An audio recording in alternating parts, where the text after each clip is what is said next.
నీ నాయకుడు ఉంటాడు కదా, నువ్వు నాయకుడు కాదులే, నువ్వు పార్టీ పెట్టినా కూడా నువ్వు నాయకుడు కాదులే, వాళ్ళకి నువ్వు ఏదో టిక్కెట్లు అడుక్కున్నాను కలిపి నువ్వు వాళ్ళని బతులు అడుకుంటున్నావు. కానీ మీ నాయకుడికి అల్పూరులో బాంబు బ్యాస్ట్ అయింది కదా, బ్యాస్ట్ అయినప్పుడు కూడా ఆయన కూడా అట్నే చేశాడా? చంద్రబాబు కూడా బాంబు బ్యాస్ట్ అయింది, నాకు బాంబు పెట్టారు నన్ను చంపటానికి అని అన్నప్పుడు చంద్రబాబు పెట్టించుకున్నాడట, ఆయన కూడా అట్నే పెట్టుకున్నాడేమో. మరి మనకేం తెలుసు,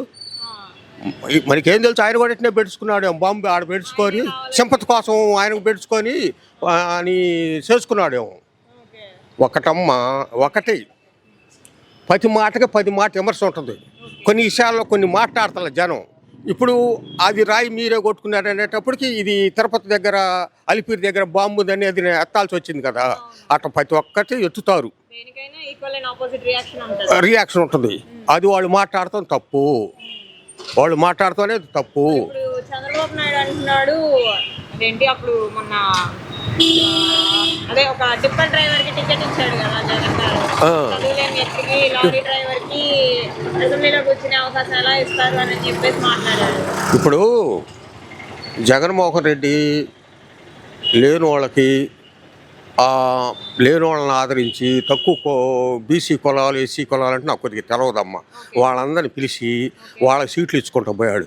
చంద్రబాబు అదేదో ఇతర దేశాల్లో వాళ్ళని ఏమంటారు ఎన్ఆర్ఐలను తీసుకొచ్చి కోట్లు పెట్టేవాళ్ళని, నీ కోట్లు ఇచ్చేవాళ్ళని వాళ్ళని నువ్వు పెట్టుకున్నావు. జగన్మోహన్ రెడ్డి అట్ట పెట్టుకోవాలా ఖచ్చితంగా.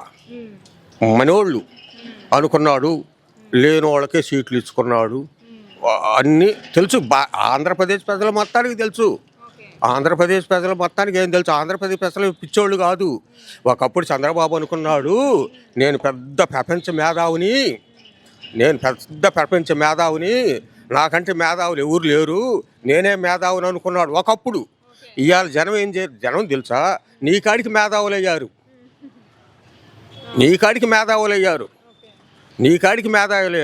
మొన్న ఒక మాలి ఏం చెప్పాడు, మొన్న ఒక మీటింగ్లో జగను శవాల మీదకు వస్తున్నాడు, శవరాజకీయాలు చేసి శవాల మీదకు వస్తున్నాడు అన్నాడు.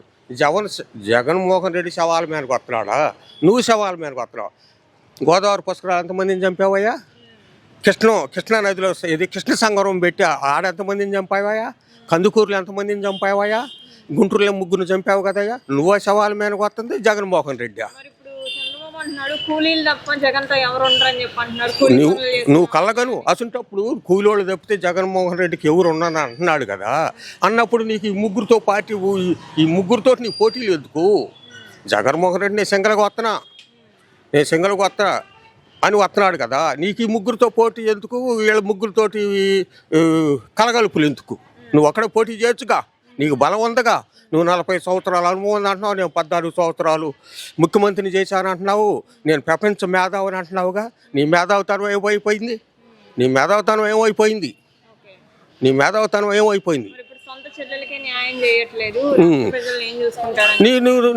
నీ కుటుంబంలో కూడా తమ్ముడో అన్న ఉన్నాడు మాకు తెలియదు, నీ కుటుంబంలో కూడా అన్నో తమ్ముడో ఉన్నాడు ఎవరో మాకు తెలియదు. నీ తమ్ముడికి చేసావు నువ్వు న్యాయం? నీ తమ్ముడికి నువ్వు న్యాయం చేసావా? నీ అమ్మకి ఏమైనా బో పెట్టావు? ఎవరు అంటున్నారు వాళ్ళ అమ్మకు ఒక రోజు ముద్ద కూడా బో పెట్టలేదని. మరి నువ్వేమన్నా న్యాయం చేసావా? నువ్వేదో హరిశ్చంద్రుడిలాగా చెబితే ఎవరు నమ్ముతారు? నువ్వు పిచ్చి మాటలు, రాళ్ళు వేసి కొట్టండి, అవి తప్పు కదా. నిన్ను కొట్టకూడదు, జగన్మోహన్ రెడ్డిని కొట్టకూడదు, పవన్ కళ్యాణ్ని కొట్టకూడదు, అది తప్పు. నేను ఎవరు పెసారు వాళ్ళు చేసుకోవచ్చు. రాళ్ళు వేసి కొట్టండి, శవాల మీదగా రాండి, ముందు మాట్లాడితే బాబాయ్తో గొడ్డలతో నరికిచ్చాడు. ప్రతి ఒక్క మీటింగ్లు ఇదే బాగా చెబుతాడు, ప్రతి ఒక్క మాటలో బాబాయ్తో గొడ్డలతో నరికిచ్చాడు. ఇదే ఎంత చెబుతావు? నువ్వు చెప్పిన పథకాలు చెప్పుకో, నేను ఇచ్చిన పథకాలు చెప్పు, నాకు ఎట్ట చేస్తాను చెప్పు. నేను వాలంటీర్ బాబాయ్ దండ ఒక గొడ్డలతోటి, మీ ఇంట్లో కూడా పిస్టల్తోటి జావదంగారుగా, మీ కుటుంబాల్లో కూడా పిస్టల్తోటి ఒకటి జావదంగారుగా, అది కూడా చెప్పు. అయ్యా మా వాళ్ళకి కూడా ఒకరిని జావదంగా అమ్మాము, మా వాళ్ళు కూడా మేము ఒకరిని జావదెంగాము, మేమేట జావదెంగాము, వాళ్ళు ఆడ జావదెంగారు, అది కూడా చెప్పు. చెబితే జనం నమ్ముతారు. అది చెప్పకుండా గొడవలతో నరికా అంటే ఎందాకంటారు? చెప్పిన మాట ఇప్పుడు ఒక మాలు రుచిగా అంటారు, పద్దాకంటారా? అది ఇప్పుడు ఈ మాట నేను వాడను, నువ్వు పద్దాక అదే పదం వాడుతున్నావు. ఏ పదం? మీటింగ్కి తమ్ముళ్ళు గొడ్డలతో చంపాడు బాబాయిని అని అంటున్నావు. నువ్వు కూడా చంపారు కదా పిస్టల్తోటి. గొడ్డలు గుర్తుపెట్టుకోము నువ్వు గొడ్డలు గుర్తుపెట్టుకోము జగన్మోహన్ రెడ్డిని అన్నావు. నువ్వు పిస్టల్ గుర్తుపెట్టుకో. ఆయన గొడ్డలు గుర్తుపెట్టుకుంటాడు. అది తప్పు కదా ఆ మాట. నువ్వు ప్రతి ఒక్క మీటింగ్లో ఆ మాట మాట్లాడుతుంటే ఇప్పుడు నేను ఇది చేస్తాను. నువ్వు వాలంటీర్లు ఏమన్నావు? గోన సంచులు మోసేవాళ్ళు, కూలీలు, ఈ గలీసు బాటలు మధ్యాహ్నప్పుడు ఉండమ్మా. మధ్యాహ్నప్పుడు వచ్చి మన ఏరియా మన ఇంటికి వచ్చావు, మళ్ళీ తలుపు కొడితే మనం ఊరుకుంటామా? తలుపు కొడుతున్నారు, అమ్మాయిలు ఇట్లా మారుతున్నారు, అవన్నీ వాళ్ళని అంటాం తప్పు కాదా? వాళ్ళ మనసు భావాలు దెబ్బతింటాయా లేదా? అది నోరు కాదు. అది మా పల్లెటూళ్ళు ఏమంటారంటే, మా పల్లెటూళ్ళు ఇట్లా తప్పు మాట్లాడతారు అనుకో, వరే నీది బోధినే నోరా ఏంది నే నోరురా అని అడుగుతారు. నీదు మళ్ళీ ఇట్ట నోరు మాట్లాడి ఇట్లా బాటలు మాట్లాడుతుంటే మా పల్లెటూళ్ళు ఏమంటారంటే, నీది బోధినే నోరా ఇంకోటి తినే నోరా అని అడుగుతారు. మా పల్లెటూళ్ళు ఈ మాట అడుగుతారు. అది తెలుసుకోవాలా. ఇప్పుడు నువ్వు పిల్లోడివి కాదుగా, నువ్వు తెలుసుకోవాలా. నువ్వు పిల్లోడివి కాదుగా. మన నిన్న మాకాడు లఘు శాస్త్రి గాడు, లోకేష్ గాడు తాలాపల్లి నుంచి రాయి తీసుకెళ్ళి కొట్టించుకున్నాడంట. అంటే మీ నాన్న కూడా ఇంటి నుంచి తీసుకెళ్ళి బాంబు కొట్టించుకున్నాడు.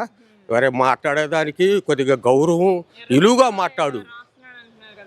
మాట్లాడు.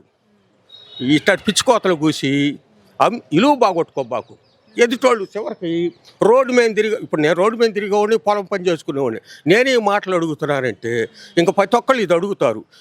ఒక మాట మాట్లాడేటప్పుడు 4 విధాలుగా ఆలోచించుకో. తాడేపల్లి నుంచి రాయి తీసుకెళ్ళి కొట్టుకుంటాడా? మీరు కూడా కొట్టుకోండి. అదేది పేర్చెర్ల కొండను బోయపాల కొండ నుంచి రాయి తెస్తారు రోడ్లు వేయటానికి.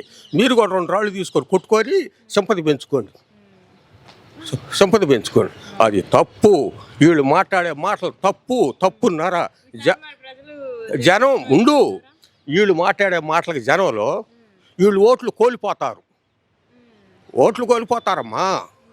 వీళ్ళు మాట్లాడే మాటలకి వీళ్ళు ఓట్లు కోల్పోతారు.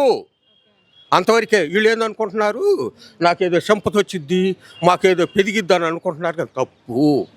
ఇప్పుడు నాకు ఎవరైనా ఒకటే, నేనేమన్నాను, చంద్రబాబు మీద దాడి జరగకూడదు, పవన్ కళ్యాణ్ మీద దాడి జరగకూడదు, లోకేష్ మీద దాడి జరగకూడదు, జగన్ మీద దాడి జరగకూడదు. ఇట్లాంటి తప్పు. ఇప్పుడు మీటింగ్కి వెళ్ళేటప్పుడు అయ్యా నేను ఇది ఎత్తా నన్ను కల్పించండి అని అడగాల. అంతేగాని పనికిరాని మాటలన్నీ మాట్లాడితే దానికి ఎదురు కౌంటర్లు వస్తాయా రావా?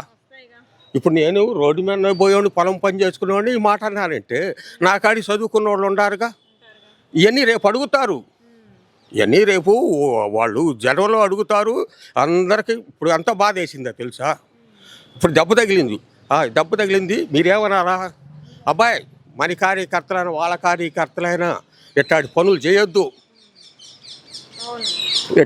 మనం చేయొద్దు. మనం పథకాలు చెప్పుకుంటా, మనం గలుపుకుంటా, మనసు దోచుకోవాలా. మన మనసును అనేది మనం దోచుకోవాలి. అట్లా చెప్పుకుంటా పోవాలి. కానీ ఇట్లా పనికిరాని మాటలు చెప్పుకుంటా పోయారు అనుకో, వాళ్ళు ఓట్లు దిగసారిపోతారు.